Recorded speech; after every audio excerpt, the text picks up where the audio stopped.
বাংলা সাহিত্যের রোমাঞ্চকর কিছু গল্প দিয়ে সাজানো আমাদের এই বিশেষ নিবেদন সানডে সাসপেন্স।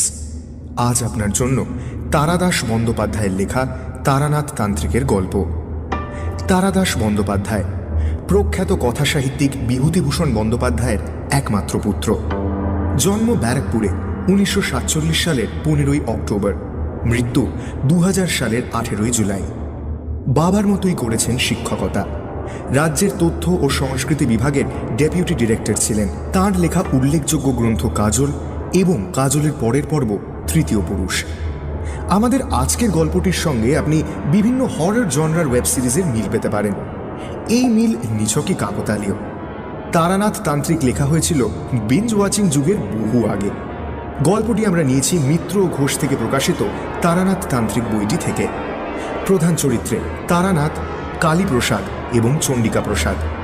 গল্প পাঠে মীর ও সোমক। গল্পের সূত্রধার আমি, অগ্নি। শুরু হচ্ছে তারানাথ তান্ত্রিকের গল্প।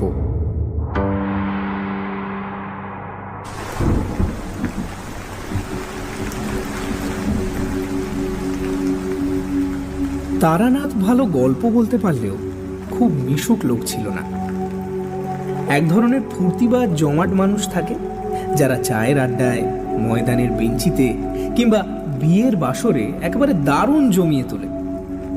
তারানাথ ঠিক তার উল্টো। লোক দেখলে সে গুটিয়ে যায়। বিশেষ করে নিজের কথা সে কিছুতেই বলতে চায় না। কিন্তু আমাদের সহানুভূতির ছোঁয়ায় তারানাথের বদ্ধ মনের দরজা অনেকখানি খুলে গিয়েছিল। অবশ্য সেটা কেবল আমাদের কাছে।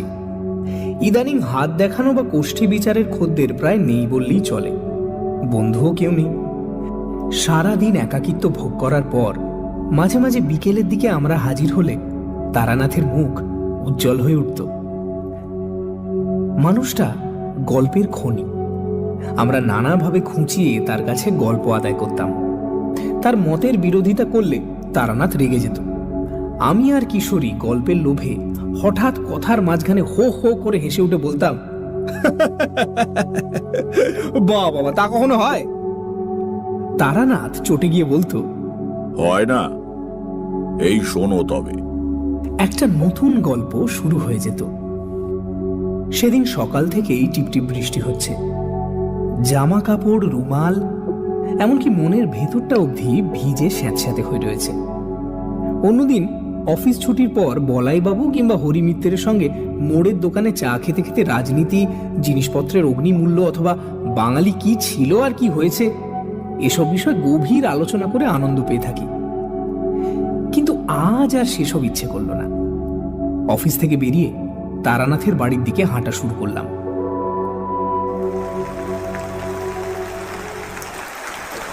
পৌঁছে দেখি কিশোরী সেন আমার আগেই এসে বসে আছে। আমাকে দেখে বলল, এই যে এসো রে, তোমারই জন্য বসে আছি। কি করে জানলে আমি আসবো? ওর জন্য কি আর মন্ত্রতন্ত্র জানতে হয়? আজ এমন বাদলা করেছে যাকে বলে আড্ডার মেজাজ, না এসে যাবে কোথায়? তারানাথের জন্য এক প্যাকেট পাসিং শো কিনে এনেছিলাম। তাকে দিয়ে বললাম, তারানাথ, আজ একটা ভালো গল্প হবে নাকি? তারানাথ হাত বাড়িয়ে প্যাকেটটা নিল বটে, কিন্তু তার মুখে বিশেষ প্রফুল্লতা দেখলাম না। বিরস মুখে সে বলল, তোমাদের কাছে গল্প বলতে ইচ্ছে করে না, তোমরা আমার গল্প অবিশ্বাস করো। কিশোরী বলল, কই, সব গল্প তো অবিশ্বাস করি না। নেহাত যেগুলো একেবারেই বিশ্বাস করবার মতো নয় সেগুলো বাদে। তারানাথ চটে গিয়ে উঠতে যাচ্ছিল। আমি কথার মোড় ঘোরাবার জন্য বললাম, আরে কিশোরীর কথা ছেড়ে দিন। আসল কথা হচ্ছে, আপনার গল্প যদি সত্যি হয় তাহলে আমরা বিশ্বাস করলেই বা কি, আর না করলেই বা কি। সত্য তো কারোর মতামত নির্ভর নয়। তারানাথ কিছুটা শান্ত হয়ে একটা সিগারেট ধরিয়ে বলল, এই যে বিশ্বাসের কথা বললে না, বিশ্বাসে সত্যি অনেক কিছু ঘটায়, সাধারণ বুদ্ধিতে যার ব্যাখ্যা করা যায় না। কিশোরীর ঘাড়ে আজ দুর্গ্রহ ভর করেছিল। সে বলল, তার মানে আপনি বলতে চাইছেন কেউ যদি বিশ্বাস করে সে কোনোদিন মরবে না, তাহলে বিশ্বাসের জোরে সে সত্যি সত্যি অমর হয়ে যাবে? যাবেই তো, তবে তোমার মতো ভিচের লোক পারবে না। হিমালয়ে যেসব প্রাচীন যোগীরা শত শত বছর বেঁচে আছেন, তাঁরা কি করে এত দীর্ঘকাল জীবিত আছেন বলে মনে করো? কেবলমাত্র ইচ্ছা শক্তির জোরে। মানুষের বিশ্বাস ইচ্ছা শক্তিরই একটা প্রকাশ।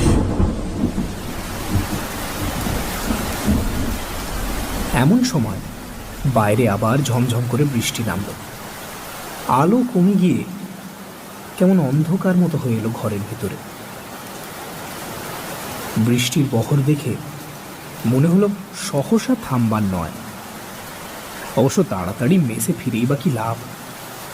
কিন্তু এখানে বসে থাকতে হলে তো গল্প চাই। বললাম, তা বেশ তো, বিশ্বাসের শক্তি সম্বন্ধে একটা ভালো গল্প হোক তবে।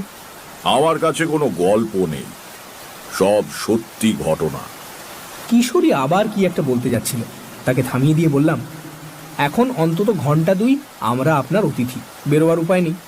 আমাদের প্রার্থনা একটি গল্প, মানে সত্যি ঘটনা। সৎ গৃহস্বামী মাত্রই অতিথির প্রার্থনা পূরণ করে থাকে, আপনারও করা উচিত। তারানাথ একটু হাসল, চোখ বুজে কিছুক্ষণ ভেবে বোধহয় মনে মনে গল্পটা গুছিয়ে নিল। তারপর বলতে শুরু করলো। বছর 20 আগেকার কথা। এক শিষ্য বাড়ি থেকে সস্তয়ন করে ফিরছি। ট্রেন বদলাবার জন্য বসে আছি রানাঘাট স্টেশনে। ট্রেনের তখনও প্রায় ঘন্টাখানেক দেরি। কি করা যায়? একটা বেঞ্চিতে বসে আপন মনে সিগারেট খেয়ে সময় কাটাতে লাগলাম। দক্ষিণা এবং পুজো বাবদ পাওয়া জিনিসপত্র পোঁটলা করে পায়ের কাছে রাখা। এমন সময় একজন মধ্যবয়সী লোক এসে আমার কাছে দাঁড়িয়ে বলল, একটু আগুনটা দেবেন তো ভাই। বিশেষ খেয়াল না করেই পকেট থেকে দেশলাই বের করে তার হাতে দিলাম। প্রথম কাঠিটা নষ্ট করে দ্বিতীয় কাঠি দিয়ে লোকটা বিড়ি ধরিয়ে আমাকে দেশলাই ফেরত দিল। তখনও আমি তার দিকে তাকাইনি। দেশলাই পকেটে পুরে কি জানি কেন হঠাৎ লোকটার দিকে একবার চাইলাম। সে তখন পেছন ফিরে প্ল্যাটফর্মের অন্য দিকে চলে যাচ্ছে। তাকিয়েই চমকে উঠলাম। তোমরা তো জানো আমার কতগুলো বিশেষ ক্ষমতা আছে, যা দিয়ে আমি মানুষের আশু বিপদ বা ভাগ্য পরিবর্তনের কথা টের পাই। পেছন থেকে তাকিয়ে আমি লোকটার শরীর ঘিরে একটা কালো ছায়া দেখতে পেলাম, যেন একটা কালো মাসলিনের ঘেরাটোপের মধ্যে থেকে লোকটা চলাফেরা করছে। বুঝলাম মানুষটা ভয়ানক বিপদগ্রস্ত। পায়ের কাছ থেকে পোঁটলাটা হাতে নিয়ে আমি দ্রুত পায়ে তার পেছনে এগিয়ে গেলাম। প্ল্যাটফর্মের একটা অপেক্ষাকৃত নির্জন জায়গায় দাঁড়িয়ে লোকটি অন্যমনস্কভাবে লাইনের ওপারে তাকিয়েছিল। আস্তে করে ডাকলাম, শুনছেন ভাই? ভদ্রলোক ভয়ানক চমকে উঠে আমার দিকে তাকালেন। দেখলাম বছর 40 বয়সের একজন মানুষ। উদ্বেগে ও চিন্তায় মুখটা শুকিয়ে গেছে। গালে 5-6 দিনের না কামানো খোঁচা খোঁচা দাড়ি, শার্টের একটা বোতাম ভুল করে লাগানো। ভদ্রলোক বিস্মিত গলায় বললেন, আমাকে কিছু বলছেন কি? একটু বিপদে পড়লাম। কেন ডেকেছি তা ভদ্রলোককে কিভাবে বলা যায়? একজনকে তো আর হঠাৎ বলা যায় না, ও মশাই আপনার খুব বিপদ, কারণ আপনার চারদিকে একটা কালো ছায়া দেখা যাচ্ছে। সময় নেবার জন্য বললাম, আপনার সঙ্গে কয়েকটা কথা ছিল, একটু এদিকে আসবেন? কিন্তু আপনাকে তো ঠিক না, আপনি আমাকে চেনেন না। আসুন, ওই চায়ের দোকানটায় এক ভাঁড় চা খেতে খেতে গুছিয়ে বলছি। আসলে আমি যা বলতে চাই এক কথায় বলা সম্ভব নয়। যে কোনো কারণেই হোক এই সময় চায়ের স্টলে বিশেষ ভিড় ছিল না। ভদ্রলোককে একটা বেঞ্চিতে বসিয়ে 2 কাপ চায়ের অর্ডার দিলাম। ভদ্রলোক উসখুস করছিলেন, বললেন, কই কি বলবেন বলছিলেন, কি ব্যাপার বলুন তো? কোনো ভূমিকা না করেই বললাম, আমি একটু আধটু জ্যোতিষ ইত্যাদি চর্চা করি। আপনি যখন আমার কাছে দেশলাই চাইলেন, আমার হঠাৎ কেন যেন মনে হলো আপনার খুব বিপদ। সত্যি কি তাই? আমাকে খুলে বললে আমি হয়তো আপনার কাজে লাগতে পারি। আমার বিশেষ ক্ষমতার কথাটা আর বললাম না। প্রথমেই সে কথা বললে আমাকে হয় পাগল নয়তো ঠগ মনে করবে। ভদ্রলোক একটু সন্দিগ্ধ চোখে আমার দিকে তাকিয়ে আছেন। এবার ভালো করে দেখে বুঝলাম মানুষটা বেশ বুদ্ধিমান, কিন্তু সাম্প্রতিক দুঃসময় এবং উদ্বেগ তার মুখের স্বাভাবিক ঔজ্জ্বল্যের ওপর ছায়া ফেলেছে। আজকাল সময় খারাপ, নানা রকম ধান্দাবাজ লোক চারদিকে ঘুরছে। এমন অবস্থায় আমাকে হঠাৎ বিশ্বাস করতে না পারাই সম্ভব। কিন্তু মনের যে জোর থাকলে লোকে কোনো কিছুকে দৃঢ়ভাবে অস্বীকার করতে পারে, বর্তমানে সে মনের জোর তার নেই। অসহায়ভাবে ভদ্রলোক আমার দিকে চেয়ে বসে রইলেন। হেসে বললাম, ভয় নেই, আমি ঠকজোচ্চোর নই। আমার একটা বিশেষ ধরনের ক্ষমতা আছে, তা দিয়ে আমি অনেক কিছু আগে থেকে বুঝতে পারি। আমার গুরুর আদেশ ছিল কারো বিপদ বুঝতে পারলে এগিয়ে গিয়ে সাহায্য করা। তাই আপনাকে দেখে। কি ধরনের বিশেষ ক্ষমতা? এই যেমন ধরুন, আপনাকে দেখে বুঝতে পারছি আপনার জন্ম চৈত্র মাসে 7 থেকে 10 তারিখের মধ্যে। আপনার নামের আদ্যক্ষর ক।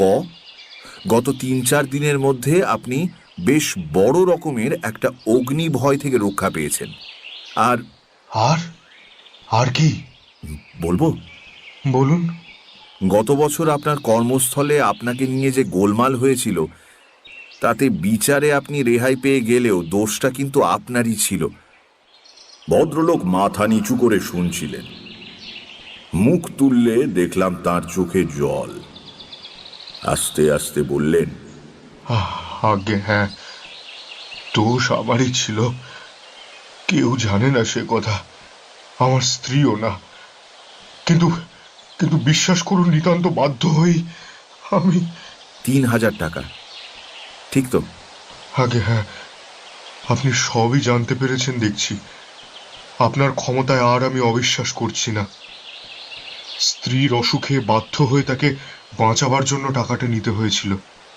ভেবেছিলাম কেউ টের পাওয়ার আগেই দেশের জমি জমা বিক্রি করে আবার পুড়িয়ে দেব। কিন্তু তার আগেই অডিট বসলো, ঘাটতি ধরা পড়ে গেল। আমি বহু পুরনো বিশ্বস্ত কর্মচারী, আমাকে কেউ সন্দেহ করল না। অন্য কারো ঘাড়ে দোষ পড়লে হয়তো আমি এগিয়ে গিয়ে অপরাধ স্বীকার করতাম, কিন্তু তাও হলো না। যথেষ্ট প্রমাণের অভাবে টাকাটা বাজে খরচের খাতে লিখে রাখা হলো। তারপর ভদ্রলোক আমার দিকে পূর্ণ দৃষ্টিতে তাকিয়ে বললেন, আপনার কাছে সব স্বীকার করে যেন বাঁচলাম। এতদিন মনে পাপবোধ পুষে রাখা, সে যে কি কষ্ট, কি কষ্ট। ধুতির খুঁটে মুখ মুছে আবার বললেন, হ্যাঁ, গত পরশুদিন আগুনের হাত থেকে বেঁচেছি বটে। আমার স্ত্রী পুত্র বর্তমানে দেশের বাড়িতে রয়েছে, যেখানে আমি এখন যাচ্ছি। নিজে রান্না করে খাওয়ার অভ্যেস নেই, বুঝলেন। হোটেলে খেলে আমার শরীর খারাপ হয়, তাই যা হোক দুটো ভাতে ভাত ফুটিয়ে নেব বলে স্টোভ জেলে চাল বের করতে পেছন ফিরেছি, আর মশাই ধুতিতে লেগে গিয়েছে আগুন। কি ভাগ্য, সে সময় আমার এক বন্ধু এসে হাজির আড্ডা দিতে। সে বিছানার মোটা চাদর চেপে ধরে আগুন নেভায়। তাও দেখুন না কতখানি পুড়ে গিয়েছে। এই যে, এ দেখুন। ডান পায়ের থেকে কাপড় সরিয়ে নিতেই দেখলাম পায়ের গুলি থেকে উরুর পেছন অবধি ভেজা ন্যাকড়ার ফেটটি বাঁধা। চায়ের দোকানের ছেলেটা এসে শূন্য কাপ দুটো নিয়ে গেল। তাকে বললাম আর 2 কাপ চা দিতে। সিগারেটের প্যাকেট বের করে নিজে ধরালাম, ভদ্রলোককেও দিলাম। তা সিগারেটে গোটা কয়েক লম্বা টান দিয়ে তিনি বললেন,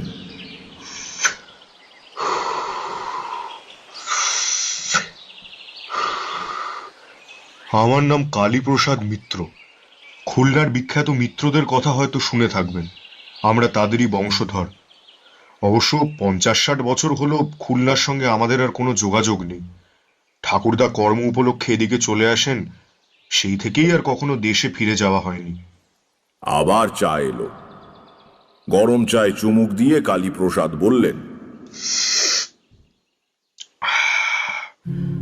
নদিয়া জেলার উত্তর প্রান্তে কিছু ভূসম্পত্তি কিনে ঠাকুরদা বসবাস শুরু করেন। ব্যবসা করতেন কলকাতায়, মাঝে মাঝে গ্রামে এসে থাকতেন। তিনি ছাড়া বাড়ির লোকজন গ্রামেই থাকত। বন্দরে যেসব জাহাজ এসে ভেড়ে তাতে কাঁচা আনাজ যোগান দেওয়ার ব্যবসা করতেন ঠাকুরদা। বিলক্ষণ 2 পয়সা করেছিলেন, কিন্তু বহু প্রতিদ্বন্দ্বী জোটায় তার জীবদ্দশাতেই সে ব্যবসা নষ্ট হয়ে যায়। চেনাশুনো কাকে যেন ধরে বাবাকে এক সাহেবি ফার্মে চাকরিতে ঢুকিয়ে দেন। বাবা অবসর গ্রহণ করার পর সেই চাকরি আমি পেয়েছি। কতদিন হলো বাবা রিটায়ার করেছেন? তা বছর 20 তো বটেই। বাবার বয়স এখন প্রায় 80, কিন্তু বেশ ভালো স্বাস্থ্য, অসুখ বিসুখ কিছুই নেই, কেবল চোখে একটু কম দেখেন। যা হোক, যা বলছিলেন বলে যান। জ্ঞাতিদের শত্রুতায় ঠাকুরদাকে খুলনা ছেড়ে আসতে হয়েছিল। আসবার সময় দেশের সম্পত্তির বিশেষ কিছুই আনতে পারেননি। নগদ সামান্য টাকা যা ছিল তাই দিয়েই কলকাতার ব্যবসা শুরু করেন। কেবল প্রাণের চেয়েও প্রিয় একটি জিনিস বয়ে নিয়ে আসেন। কি জিনিস? একটি অষ্ট ধাতুর তৈরি কালী মূর্তি, আমাদের গৃহদেবী। 4-5 পুরুষ ধরে এই মূর্তি আমাদের পরিবারে পুজো পেয়ে আসছে। ঠাকুরদার বাবা মানে আমার প্রপিতামহ, তিনি ছিলেন তন্ত্র সাধক। আজীবন সাধনা করে তন্ত্রের বিভিন্ন শাখায় সিদ্ধি লাভ করেছিলেন বলে শোনা যায়। তার জীবনের শেষ দিকে একবার গ্রহ নক্ষত্রের কি এক বিচিত্র সংস্থান এবং অমাবস্যা একসঙ্গে পড়ে। তেমন যোগ নাকি 100 বছরেও একটা বড় আসে না। সেই বিশেষ অমাবস্যার রাত্রিরে আমার প্রপিতামহ সারা রাত জেগে তন্ত্রের এক গূঢ় প্রক্রিয়া সাধন করেন। শেষ রাত্রে হোমকুণ্ডে পূর্ণাহুতি দিয়ে একটা গোল লোহার কৌটোয় পুজোর উপাচার থেকে কি একটা জিনিস পুড়ে কৌটোটা প্রপিতামহর হাতে দিয়ে বলেন, এই নাও, রাখো। এই যা করে দিয়ে গেলাম, আমাদের বংশে আর হঠাৎ কারো কোনো বিপদ হবে না। সত্যি তারপর থেকে আজ পর্যন্ত এই কৌটোটা আমাদের সব আপদে বিপদে রক্ষা করে এসেছে। কারো অসুখ বিসুখ হলে এই মা কালীর কৌটো তার মাথায় বুকে ঠেকিয়ে দিলে সে ভালো হয়ে ওঠে। ডাক্তার জবাব দিয়ে গিয়েছে এমন মরণাপন্ন রোগীকেও মা কালীর কৌটোর প্রভাবে সেরে যেতে দেখেছি। সেও না হয় কাকতালীয়, কিন্তু কে একবার কৌটোর মহিমা নিয়ে উপহাস করায় বাবা সাপুড়েদের সদ্য ধরা বিষাক্ত গোখরো সাপের সামনে কৌটোটা ধরেন। ছোটবেলার ঘটনা হলেও আমার পরিষ্কার মনে আছে, সাপটা সঙ্গে সঙ্গে মাথা নিচু করে গুটিয়ে এতটুকু হয়ে পড়ে রইল, জোঁকের মুখে নুন পড়লে যেমন হয়। ভাবতে পারেন?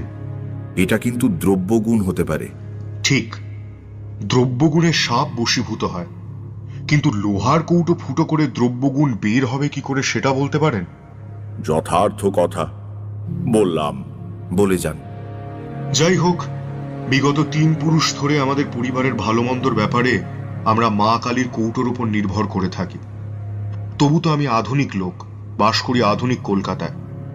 আমার বিশ্বাস হয়তো অতটা দৃঢ় নয়, কিন্তু বাবা প্রাচীন মানুষ, ডাক্তার উকিলের চেয়ে এই কৌটোর উপর তার নির্ভরতা বেশি। মাস 4 আগে কলকাতার বাসায় আমার বড় ছেলের খুব অসুখ হয়। ছেলে মরণাপন্ন হয়ে পড়ে। সেই সময় আবার আমার অফিসে অডিট বসেছে, টাকাটার বিষয় নিয়ে হইচই হচ্ছে। ভেতরে বাইরে আমি তখন খুব বিপন্ন। টাকার ব্যাপার বাবা জানতেন না, কিন্তু নাতির অসুখের খবর পেয়ে আমার এক খুড়তুতো ভাইয়ের হাত দিয়ে মা কালীর কৌটোটা কলকাতায় আমার কাছে পাঠিয়ে দেন। কৌটোর মহিমাতেই কিনা জানি না আমার ছেলেটি সেরে ওঠে, আর আমার অফিসের গোলমালও মিটে যায়। একটু থেমে কালীপ্রসাদ বললেন, কিছু মনে করবেন না, আমাকে আরেকটা সিগারেট দেবেন? সিগারেট ধরিয়ে ঘন ঘন টান দিয়ে প্রায় অর্ধেক করে আনবার পর কালীপ্রসাদ আবার বলতে শুরু করলেন,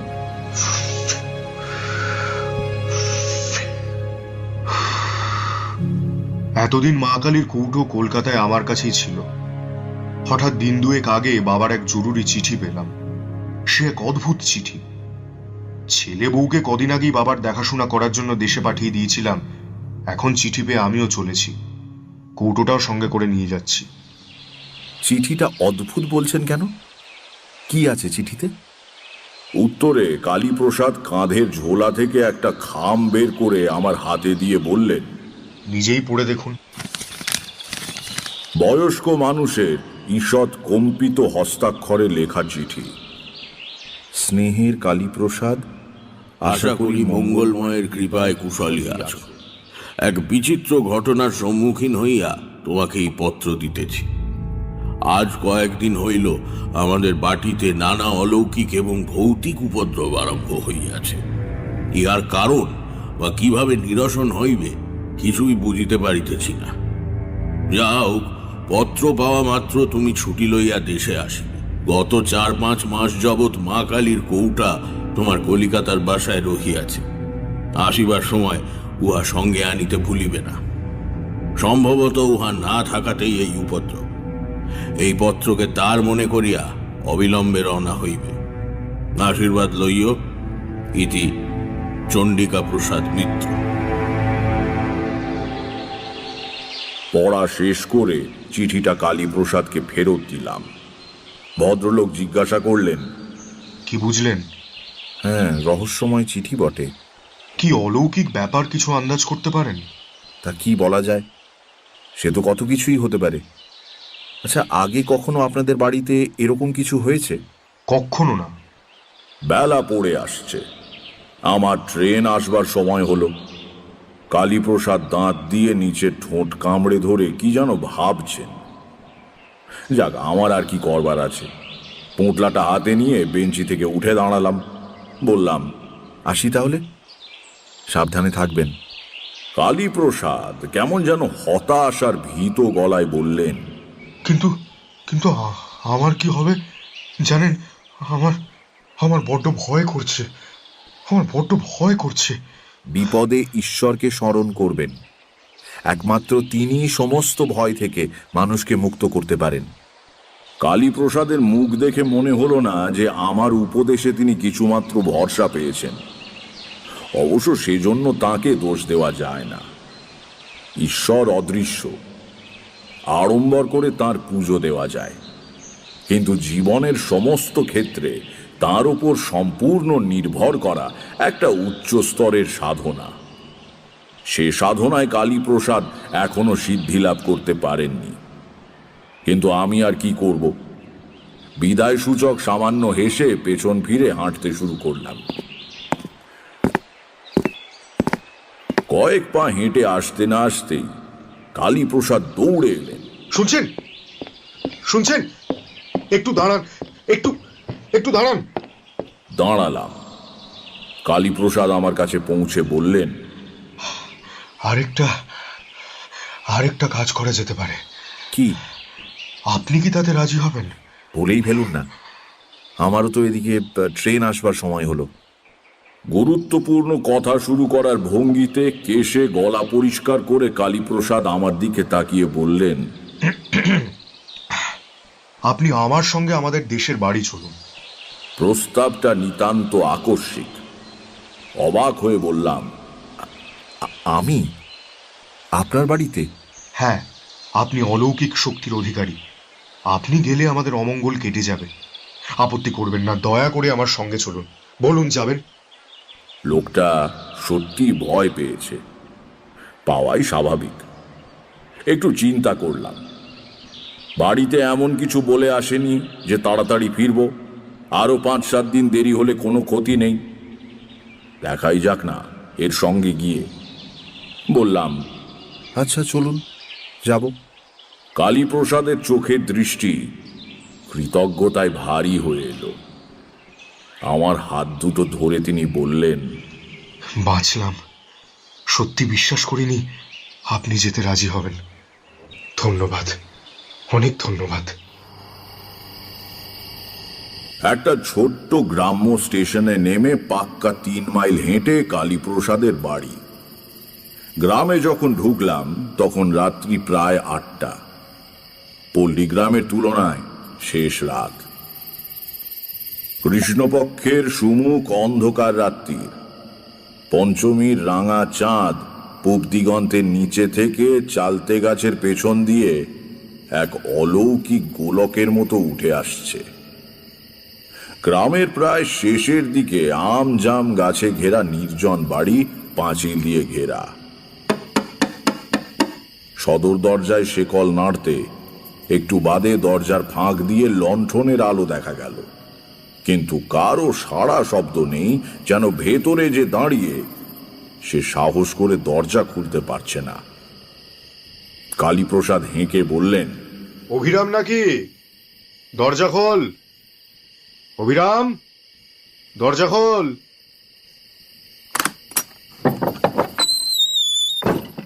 ব্যস্ত হয়ে যে লোকটি দরজা খুলে দিল তার বয়স 60 ছাড়িয়েছে। মাথায় কাঁচা পাকা চুল, পরনে খাটো ধুতি, খালি গা। তার সরল মুখে বিশ্বস্ততার ছাপ। কালীপ্রসাদ বললেন, ঠাকুরমশাই, এ হচ্ছে অভিরাম, পুরনো লোক, আমাকে কোলে করে মানুষ করেছে ছোটবেলায়। কিরে, দরজা খুলছিলি না কেন? অভিরামের সরল মুখে ভয়ের স্পষ্ট চিহ্ন ফুটে উঠল। সে বলল, বাবু, বাবু, বাড়িতে যা কাণ্ড, দরজা হঠাৎ খুলতে সাহস হয় না বাবু। সে কি রে, কেন, কি হচ্ছে বাড়িতে? এর উত্তর অভিরামের দিতে হলো না। আমাদের পেছনে আমবাগানে অন্ধকারের মধ্যে গাছের পাতার সরসর শব্দ উঠল, যেন গাছের একটা ডাল ধরে কেউ খুব জোরে ঝাঁকাচ্ছে। আমরা দুজন অবাক হয়ে সেদিকে ফিরে তাকাতেই অভিরাম বলল, বাবু, ওই ওই দেখেছেন তো, ওই আবার শুরু হলো নানান উপদ্রব। সত্যি তো, কিসে নাড়াচ্ছে অত মোটা ডালটাকে? মানুষের পক্ষে তো সম্ভব নয়। তাহলে সাই করে কি একটা জিনিস গাছের ওপর থেকে আমাদের দিকে ছুটে এলো। সহজাত সংস্কারের বশে কালীপ্রসাদ কোমর থেকে শরীর সামনের দিকে ঝুঁকিয়ে ফেলেছিলেন। জিনিসটা ঠক করে পাঁচিলে লেগে মাটিতে পড়ে গেল। নইলে এই আঘাতেই কালীপ্রসাদের পঞ্চত্ব প্রাপ্তি ঘটত। লণ্ঠনের ম্লান ঘোলাটে আলোয় দেখলাম মাটিতে পড়ে আছে একটা 10 ওজনের পাথরের টুকরো। বললাম, আপনারা দুজনে ভেতরে চলে যান। বাড়িতে টর্চ আছে? আগে না। কেন? আমি একবার ওই গাছটার কাছে যাব। দাও হে অভিরাম, তোমার লণ্ঠনটাই দাও। কালীপ্রসাদ বিচলিত হয়ে বললেন, না না, একা যাবেন না। দেখলেন তো আপনি কি করছেন? কি? আমার কিছু হবে না, আপনি ভেতরে যান। আমি জানতাম মধুসুন্দরী দেবীর কৃপায় কোনো নিম্ন শ্রেণীর প্রেত আমার কোনো ক্ষতি করতে পারবে না। পাথরটা কালীপ্রসাদকে লক্ষ্য করেই নিক্ষিপ্ত হয়েছিল, আমাকে নয়। লণ্ঠন হাতে বাগানের মধ্যে গিয়ে দাঁড়ালাম। চারদিক নিঝুম, কোথাও গাছের একটি পাতা অবধি নড়ছে না। মনে হলো সামনের মোটা গুঁড়িওয়ালা আম গাছটার ওপর থেকেই পাথরটা ছুটে গিয়েছিল। লণ্ঠনটা তুলে ধরে ওপর দিকে দেখবার চেষ্টা করলাম, কিন্তু কিছু দেখা গেল না। কিন্তু আমার মনের মধ্যে একটা আশ্চর্য অনুভূতি হলো। মনের একেবারে গভীরে হঠাৎ যেন কে একটা কল বিগড়ে দিল। আমার হাত পা অবশ হয়ে আসছে। সজ্ঞান চৈতন্য নিভে আসতে চাইছে তেলহীন প্রদীপের মতো। আর আমি যেন এক পাও হাঁটতে পারবো না। সমস্ত দেহে মনে কি অস্বস্তি সে ভাষায় বোঝানো যাবে না। নিজের ক্ষমতার ওপর অগাধ বিশ্বাস নিয়ে একা এখানে এসেছিলাম। এবার আমার অকস্মাৎ ভয় করতে লাগলো। মৃত্যু ভয় নয়, যে কোনো কারণেই হোক সে ভয় আমার কোনোদিনই হয়নি। কোনো অজানা শক্তির মুখোমুখি হতে গেলে যে ভয় হয় সেই রকম। বিশ্রী একটা গন্ধে ভরে গিয়েছে চারদিক। প্রতি নিঃশ্বাসে গন্ধটা একেবারে ফুসফুসের ভেতর অবধি চলে গিয়ে যেন শরীরকে অপবিত্র করে দিচ্ছে। মনকে স্থির করে আমি মধুসুন্দরী দেবীর ধ্যান মন্ত্র আবৃত্তি করতে লাগলাম। প্রায় সঙ্গে সঙ্গেই পরিবেশ থেকে দুর্গন্ধ দূর হয়ে গেল, মনের বল ফিরে পেলাম। দরজা খোলাই ছিল। ভেতরে ঢুকে দেখি উঠোনের ওপারে বারান্দায় বাড়ির সবাই জড়ো হয়ে শঙ্কিত চোখে তাকিয়ে আছে। আমি ঢুকতেই কালীপ্রসাদ বললেন, এই তো ঠাকুর মশাই। আমরা যা ভয় পেয়ে গিয়েছিলাম। কালীপ্রসাদের কাঁধে হাতের ভর রেখে যিনি দাঁড়িয়ে আছেন, আন্দাজে বুঝলাম তিনি চণ্ডিকা প্রসাদ। ফর্সা মানুষ, দীর্ঘদেহী, দেখে বোঝা যায় এককালে খুবই সুপুরুষ ছিলেন। অগোছালো ধরনের ধুতি পরা। বারান্দায় উঠে লণ্ঠনটা নামিয়ে রাখলাম। চণ্ডিকা প্রসাদ এগিয়ে এসে বললেন, কালী আমাকে এতক্ষণ আপনার কথা বলছিল। আপনি যে কষ্ট করে এসেছেন। ও কথা বলবেন না, আপনি আমার বাবার বয়সী। চণ্ডিকা প্রসাদ আমার হাত দুটো ধরে বললেন, তাতে কি, আপনি বর্ণশ্রেষ্ঠ সাধক মানুষ। আপনি এসেছেন, এবার আমার বাড়ির অমঙ্গল কেটে যাবে। কঠিন রোগীর বাড়ি বিলেত ফেরত ডাক্তার গেলে বাড়ির লোকে যেমন বলে। আমার যা সাধ্য আমি করব মিত্র মশাই, নইলে আমি আসতাম না। আমাদের বাড়িতে কেন এমন হচ্ছে কিছু বুঝতে পারছেন ঠাকুর মশাই? কিছু কিছু বুঝতে পেরেছি বই কি। পিতা পুত্র দুজনেই বলে উঠলেন। কি বুঝেছেন? কি বুঝছেন? এখন না, আগে আপনাদের কথা শুনেনি, তারপর বলবো। চণ্ডিকা প্রসাদ ব্যস্ত হয়ে বললেন, হ্যাঁ চলুন, হাত মুখ ধুয়ে বসে সব শুনবেন। ও অভিরাম, ঠাকুর মশাইকে জল দে। দক্ষিণ দিকে বড় বড় জানলাওয়ালা একটা ঘরে আমার থাকবার ব্যবস্থা হয়েছিল। একটু সুস্থ হয়ে সেখানে বসে চণ্ডিকা প্রসাদের বিবরণ শুনলাম। চণ্ডিকা প্রসাদ বললেন, আমার জীবনে কখনো এমন অভিজ্ঞতা হয়নি ঠাকুর মশাই। দিন 15-20 আগে এক রাত্রিরে শুরু। খেতে বসেছি সবে, রাত 10টা কি 10:30 হবে। হঠাৎ বাইরে শোঁ শোঁ আওয়াজ করে একটা ঘূর্ণি হাওয়া মতো উঠল। আমরা অবাক। ঝড় বৃষ্টির সময় নয়, আকাশে মেঘ নেই, এমন বাতাস উঠল কোত্থেকে। সেই বাতাসের দাপটেই রাজ্যের ধুলোবালি এসে আমার ভাতে পড়ল। মনটা যেন কেমন হয়ে গেল। আমরা সেকেলে মানুষ, লক্ষণ অলক্ষণ মানি, আর না খেয়ে উঠে পড়লাম। সারা রাত ভালো ঘুম হলো না। বিছানায় এপাশ করতে করতে রাত শেষ হয়ে গেল। সকালে উঠে গাড়ু হাতে বাগানে যাচ্ছি, দেখি সদর দরজার কাছে দুটো মরা পাখি পড়ে আছে। প্রথমে ভাবলাম গত রাত্রিতে যে বাতাস উঠেছিল তারই ঝাপটায় বোধহয় মারা পড়েছে। ভালো করে লক্ষ্য করে দেখি তা নয়, কে যেন পাখি দুটোর ঘাড় মুচড়ে ঘুরিয়ে দিয়েছে। ঝড়ে তেমন হতে পারে না। বাড়ির সবাই দেখলে ভয় পাবে বলে হাতে করে মরা পাখি দুটোকে ঝুলিয়ে নিয়ে গিয়ে দূরে ফেলে দিলাম। একটু দম নিয়ে চণ্ডিকা প্রসাদ বললেন, এই হলো শুরু। মাঝে মাঝেই উল্টোপাল্টা বাতাস দেয়, বাড়ির জিনিসপত্র হুড়মুড় করে পড়ে যায়, অদ্ভুত গোঙানির শব্দ শোনা যায় বাড়ির চারপাশে। এসব কিন্তু আমার বাড়ির এবং চারদিকের কিছুটা জায়গায় ঘটে। পরে গ্রামের মধ্যে জিজ্ঞেস করে দেখেছি, তারা ঝড় বাতাস কিছুই টের পায়নি। কেন এমন হচ্ছে কিছুই বুঝতে পারছি না। আপনি কি বলেন ঠাকুর মশাই? চণ্ডিকা প্রসাদের দিকে তাকিয়ে বললাম, আপনার বাড়িতে কোনো প্রেতের উপদ্রব হচ্ছে না, অন্তত যে অর্থে আমরা প্রেত কথাটা ব্যবহার করি সে অর্থে নয়। ভদ্রলোক অবাক হয়ে বললেন, তাহলে? ব্যাপারটা আপনাকে বোঝানো একটু কঠিন হবে। আমাদের এই মানুষের জগতের মতোই আরো বহু জীব লোক আমাদের চারদিকে সর্বদাই বর্তমান। তারা ঠিক ভূত বা প্রেত নয়, তারাও এক ধরনের জীব, হয়তো মানুষের চেয়ে অন্যরকম। তাদের মন, চিন্তা, আচার ব্যবহার সবই মানুষের থেকে আলাদা।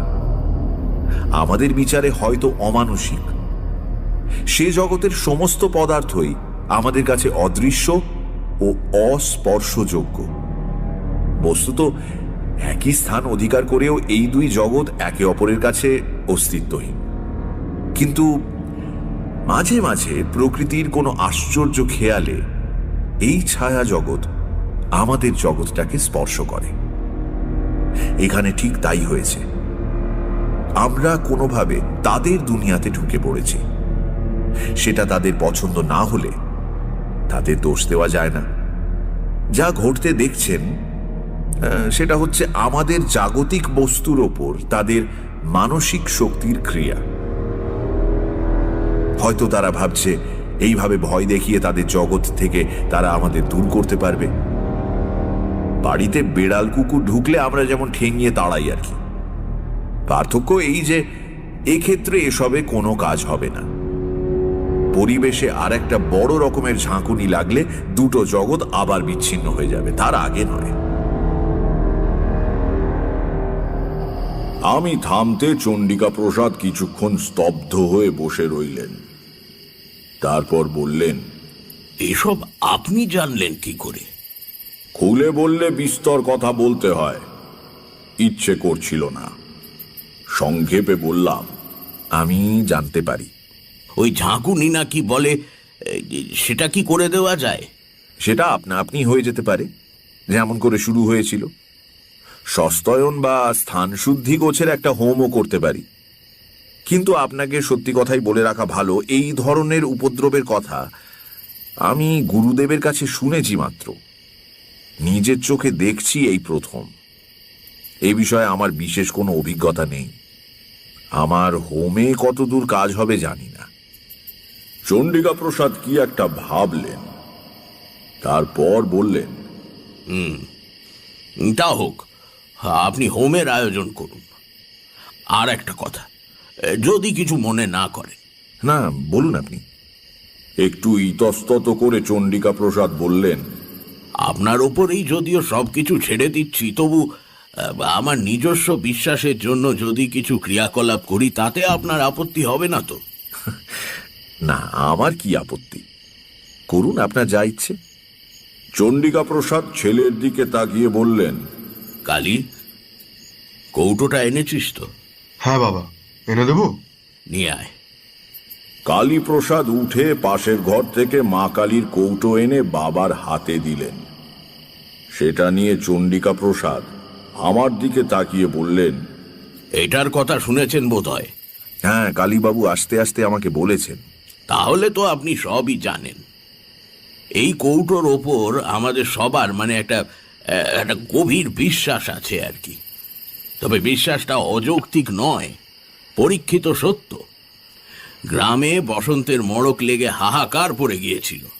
এই কৌটো হাতে মা কালীর নাম করতে করতে বাড়ির চারদিকে ঘুরে গণ্ডি কেটে দিয়েছিলাম। অর্ধেক গ্রাম সাফ হয়ে গিয়েছিল, কিন্তু আমাদের বাড়িতে অসুখ ঢোকেনি। আজও তাই করব ভাবছি। কৌটো নিয়ে বাড়ির চারধারে গণ্ডি কেটে দেব। আসবেন আমার সঙ্গে? কালী, তুইও আয়। বাইরে যাবার জন্য সবে উঠে দাঁড়িয়েছি, হঠাৎ বাড়ির ভেতরে হুড়মুড় করে বিকট শব্দ হলো। ধাতব কিছু পড়ে যাওয়ার আওয়াজ। চণ্ডিকা প্রসাদ বললেন, ওই শুরু হলো আবার, চলুন দেখি। ভেতরের বারান্দা থেকে আওয়াজ এসেছিল। সেখানে গিয়ে দেখলাম বাড়ির মেয়ে আর বাচ্চারা বারান্দার অপর প্রান্তে কাঠ হয়ে দাঁড়িয়ে আছে। 10-12খানা ইট দিয়ে বেদি মতো করে তার উপরে একটা লোহার ড্রাম দাঁড় করানো ছিল চাল রাখবার জন্য। সেটা উল্টে পড়ে চাল ছড়িয়ে পড়েছে চতুর্দিকে। আমরা যখন পৌঁছলাম তখনও ড্রামটা গড়াচ্ছে। আমাদের পায়ের কাছে এসে থেমে গেল।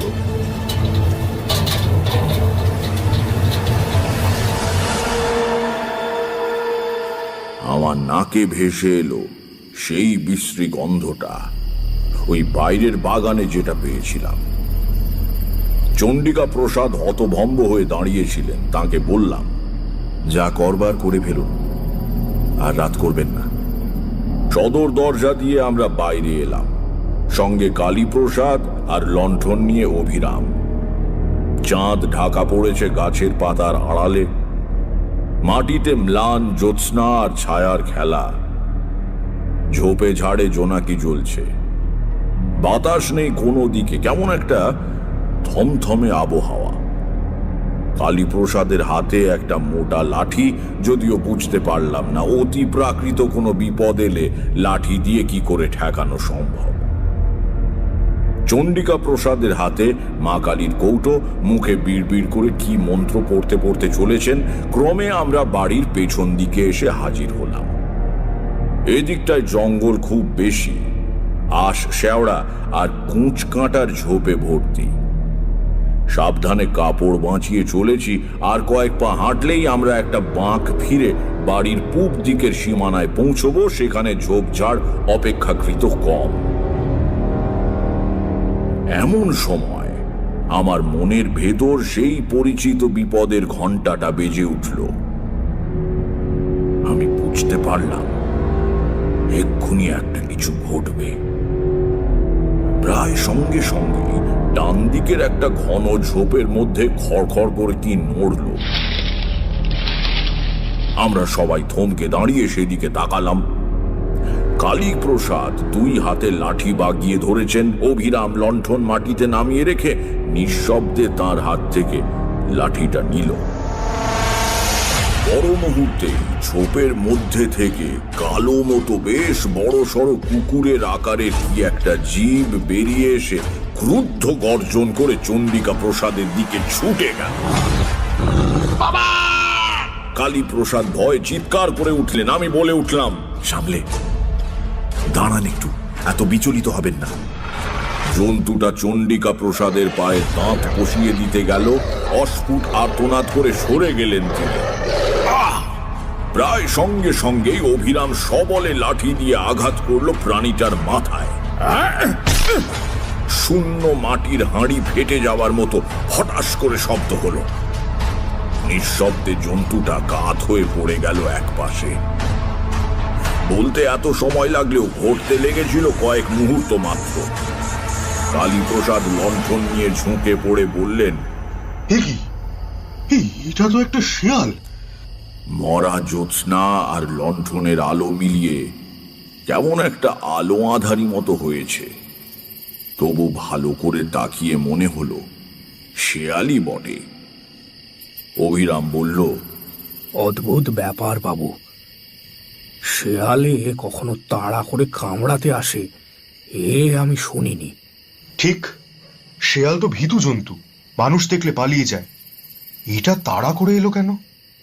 চণ্ডিকা প্রসাদ বোধহয় নিজেকে সান্ত্বনা দেবার জন্য বললেন, পাগলা শেয়াল হবে, নইলে কি আর। যা হোক, চল, অন্ধকারে দাঁড়িয়ে থাকা উচিত নয়।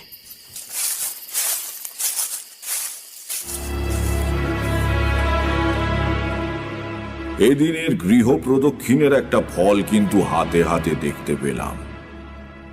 সে রাত্রির থেকে বাড়ির ভেতরের উপদ্রব বন্ধ হয়ে গেল। সারা রাত সজাগ হয়ে শুয়ে রইলাম। কাশির শব্দ শুনে টের পাচ্ছিলাম চণ্ডিকা প্রসাদও জেগে, কিন্তু সে রাতে আর কোনো উপদ্রব হলো না। পরের দিন সমস্ত ব্যাপারটা অদ্ভুতভাবে মিটে গেল। যে কথা বলবার জন্য এই গল্পের অবতারণা, আমাকে আর যোগ্য করতে হয়নি। এই ঘটনায় আমার ভূমিকা ছিল শুধুই দ্রষ্টার। মরা শেয়ালটার পা ধরে টেনে অভিরাম দূরে আমবাগানের ওপাশে একটা পতিত জমিতে ফেলে দিয়ে এসেছিল। রাত্রিরেও কোনো উপদ্রব হয়নি। সকালে উঠে দেখলাম বেশ প্রসন্ন সূর্যের আলোয় চারদিক ভরে আছে। চণ্ডিকা প্রসাদের সঙ্গে নানা বিষয়ে আলাপ করে দিনটা কেটে গেল। ভদ্রলোক সেকেলে মানুষ হলেও হিন্দু শাস্ত্রের বিভিন্ন দিক নিয়ে বেশ পড়াশোনা করেছেন। দুপুরে সুন্দর দিবানিদ্রা দিয়ে যখন উঠলাম, তখন বিকেলের রোদ মিলিয়ে গিয়ে ছায়া গাঢ় হয়ে এসেছে। বাইরের তক্তাপোষে বসে চণ্ডিকা প্রসাদ হুঁকোয় টান দিচ্ছিলেন, সেখানে গিয়ে বসলাম।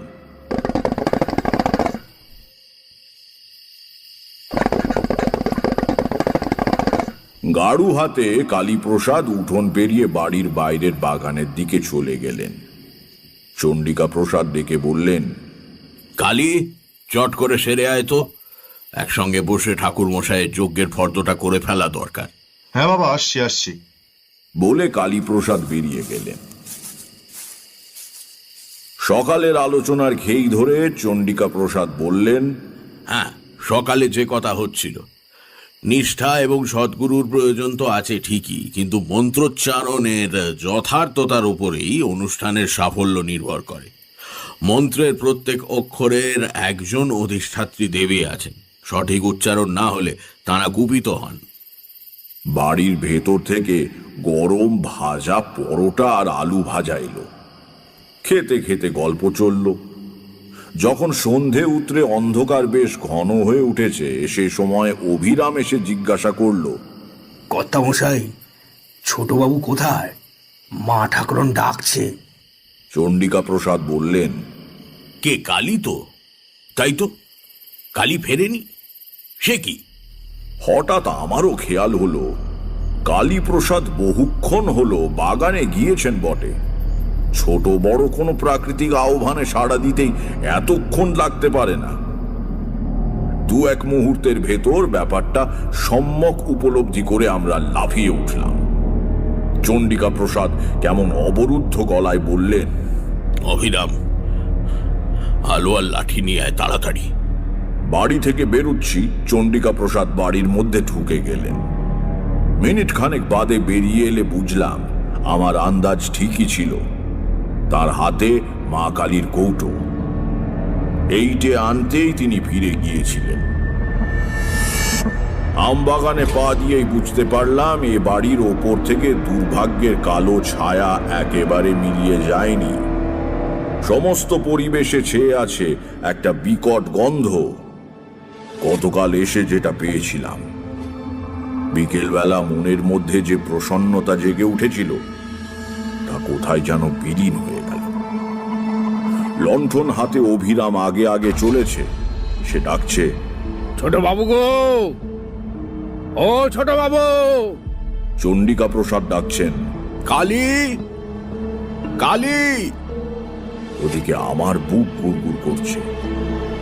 আজ সন্ধেটা ভালো নয়, ভালো নয়। একটা ঝোপের পেছনে উপুড় হয়ে পড়ে থাকা কালীপ্রসাদকে অভিরামী আগে দেখতে পেল। ছোট বাবু, ছোট বাবু বলে চিৎকার করে উঠে সে ছুটে গিয়ে কালীপ্রসাদের দেহের পাশে হাঁটু গেড়ে বসে কেঁদে উঠল। ছোট বাবু। পর মুহূর্তেই আমরাও পৌঁছে গেলাম। আমি শক্ত করে চণ্ডিকা প্রসাদের হাত ধরে রেখেছি। বুঝতে পারছি তার সমস্ত শরীর ঠক ঠক করে কাঁপছে। এই অবস্থায় সেটাই স্বাভাবিক।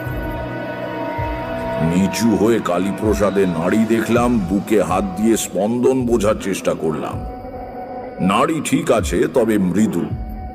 সোজা হয়ে দাঁড়িয়ে বললাম, ভয় নেই, ইনি অজ্ঞান হয়ে গিয়েছেন। অভিরাম, চলো ধরাধরি করে একে বাড়ি নিয়ে যাই। চলো চলো। আমরা অজ্ঞান কালীপ্রসাদের দেহ তোলবার জন্য নিচু হয়েছি। হঠাৎ ঠিক গতকালের মতো ঝোপের মধ্যে খসখস শব্দ হলো। যেন আমাদের দিকে আসছে, কিন্তু তার গতি কালকের চেয়ে ধীর। আমাদের ভয়চকিত দৃষ্টির সামনে ঝোপ ঠেলে বেরিয়ে এলো একটা শেয়াল। গতকাল যে শেয়ালটাকে অভিরাম মেরেছিল, সেই শেয়াল। প্রাণীটার মাথা দু ফাঁক হয়ে আছে, ঘিলু বেরিয়ে গড়াচ্ছে ডান চোখের ওপর দিয়ে, অন্য চোখে মৃত নিষ্প্রাণ দৃষ্টি। প্রকট দংস্ত্রার ফাঁক দিয়ে জিভের আধখানা বেরিয়ে রয়েছে। সে এক অনৈসর্গিক বিভৎস দৃশ্য। ধীর কিন্তু অমোঘ গতিতে শেয়ালটা আমাদের দিকে এগিয়ে আসতে লাগলো। কোনো দিকে কোনো শব্দ নেই। গাছের পাতায় বাতাসের সামান্যতম মর্মর নেই। সমস্ত জগৎটাই অন্ধকারে চাদরে ঢাকা পড়ে আড়াল হয়ে গিয়েছে চেতনার থেকে। থাকবার মধ্যে কেবল সামনে ওই সচল মৃতদেহটা। হঠাৎ অনুভব করলাম আমার পাশে চণ্ডিকা প্রসাদের নিঃশ্বাস দ্রুত হয়ে উঠেছে। তাকিয়ে দেখলাম তার বার্ধক্যে স্তিমিত চোখে কি এক আগুন জ্বলছে। মুখের ভঙ্গিতে ভয় নেই, আছে প্রবল ক্রোধ। তাড়াতাড়ি মা কালীর কৌটো হাতে নিয়ে সামনে ঝুঁকে পড়ে কৌটোটা বাড়িয়ে ধরে বললেন, থাম। সচল মৃতদেহ স্থানু হয়ে গেল। আবার সোজা হয়ে দাঁড়িয়ে কৌটো শুদ্ধ হাত মাথার ওপর তুলে চিৎকার করে চণ্ডিকা প্রসাদ বললেন, মা কালীর নামে বলছি, আমার বাড়ির সব বিপদ দূর হয়ে যাক। যদি সধর্ম নিষ্ঠার সঙ্গে পালন করে থাকি, যদি সৎ কায়স্থের সন্তান হই, যদি জীবনে কোনো পুণ্য সঞ্চয় করে থাকি, তার সবটুকুর জোরে আদেশ করছি, যে অপদেবতারা আমার বাড়িতে ভর করেছে তারা এই মুহূর্তে দূর হয়ে যাক। আমার হাতে পবিত্র নির্মাল্যের এই কৌটো রয়েছে, দেখি তাদের কত শক্তি। সাধ্য থাকে আমার ক্ষতি করো। মাথার ওপরে কৌটো তুলে ধরে তিনি বিভিন্ন দিকে ঘোরাতে লাগলেন। শিয়ালের মৃতদেহটা আস্তে আস্তে আবার কাত হয়ে পড়ে গেল। এবার সেটা সত্যি পড়েছে। তার সঙ্গে সঙ্গে একটা অদ্ভুত ব্যাপার হলো। এতক্ষণ বন ছিল নিস্পন্দ, নীরব। হঠাৎ কোথা থেকে ছুটে এলো ঝড়ের মতো বাতাস। সারা বাগান ঝোপঝাড় তোলপাড় করে কিছুক্ষণ সেই বাতাস বইল। অভিরাম বলে উঠল, ঠাকুরমশাই দেখুন, দেখুন ঠাকুরমশাই দেখুন। তার নির্দেশিত দিকে তাকিয়ে দেখলাম সেখানে গাছপালা একটু কম, পাতার ফাঁক দিয়ে রাত্রির আকাশ দেখা যায়। চাঁদ উঠতে আজ দেরি আছে, কিন্তু অস্পষ্ট তারার আলোয় অন্ধকার অনেকটা তরল। বাতাসের ঘূর্ণির সঙ্গে পাক খেয়ে একটা জমাট অন্ধকারের স্তম্ভ আকাশে অনেকখানি ঠেলে উঠেছে। অন্ধকারের উপাদানে তৈরি অমানসিক এক আকৃতি। পরিচিত কিছুর সঙ্গে তার কোনো মিল নেই। সমস্ত পরিবেশ থেকে, চণ্ডিকা প্রসাদের বাড়ির ওপর থেকে, আম বাগান থেকে বাতাসের সঙ্গে উঠে যাচ্ছে গুঁড়ো গুঁড়ো অন্ধকার। কিছুক্ষণের মধ্যেই অন্ধকারের কালো পিণ্ডটা অনেক ওপরে উঠে গিয়ে আবছা হয়ে মিলিয়ে গেল। তারপরেই বনের বাইরে থেকে ভেসে এলো এক ঝলক বাতাস। বুক ভরে নিঃশ্বাস নেবার মতো সহজ, স্বাভাবিক, মুক্ত বাতাস। কিটকিট করে নিশাচর কীট পতঙ্গেরা ডাকতে শুরু করলো। আমরা কেউ কথা না বললেও বুঝতে পারলাম অমঙ্গলের ছায়াটা একেবারে সরে গিয়েছে। কালীপ্রসাদকেও বয়ে নিয়ে যাবার প্রয়োজন হলো না। এর কিছুক্ষণের মধ্যেই তার জ্ঞান ফিরে এলো। বাগান থেকে ফেরবার মুখে শেয়ালটা এসে ওর সামনে দাঁড়িয়েছিল। ভদ্রলোক স্নায়ুর ওপর এত চাপ সহ্য করতে পারেননি। ফেরবার সময় চণ্ডিকা প্রসাদ বললেন, দেখলেন আমার মা কালীর কৌটোর গুণ, সব বেটাকে তাড়িয়ে দিলাম। তা বটে। তারানাথ থামল। কিশোরী বলল, কিন্তু এ তো মন্ত্রশক্তি বা দ্রব্যগুণের গল্প। এতে বিশ্বাসের শ্রেষ্ঠত্ব কি প্রমাণিত হয়? তারানাথ বলল, হয়। পরের দিন নির্জনে বসে কালীপ্রসাদের সঙ্গে গল্প করছিলাম। কালীপ্রসাদ বললেন, বাবা বিশ্বাসের জোরে আমাদের আপদ দূর করে দিলেন ঠাকুরমশাই। বললাম, কেন, মা কালীর কৌটোর গুণও আছে বলতে হবে। ম্লান হেসে কালীপ্রসাদ বললেন, দাঁড়ান, একটা জিনিস তাহলে আপনাকে দেখাই। একটু পরে হাতে করে মা কালীর কৌটোটা নিয়ে ঘরে ঢুকলেন ভদ্রলোক এবং আমার বিস্মিত দৃষ্টির সামনে ঢাকনাটা খুলে ফেললেন। বাধা দিয়ে বলে উঠলাম, ও কি করছেন? মন্ত্রপুত নির্মাল্য খুলতে নেই, ওতে গুণ নষ্ট হয়ে যায়। কিছু না বলে কালীপ্রসাদ বিছানার ওপরে কৌটোটা উপুর করে ধরলেন। ভেতরে যা ছিল চাদরের উপর ছড়িয়ে পড়ল। ভেতর থেকে বেরুলো কতকগুলো গোল গোল করে পাকানো খবরের কাগজের গুলি। আর কিচ্ছু নেই। অবাক হয়ে বললাম, এ কি, নির্মাল্য কই? নেই। তার মানে? কালীপ্রসাদ মাথা নিচু করে বললেন, মানে আসল কৌটো অনেক দিন আগে হারিয়ে গিয়েছে, এটা নকল।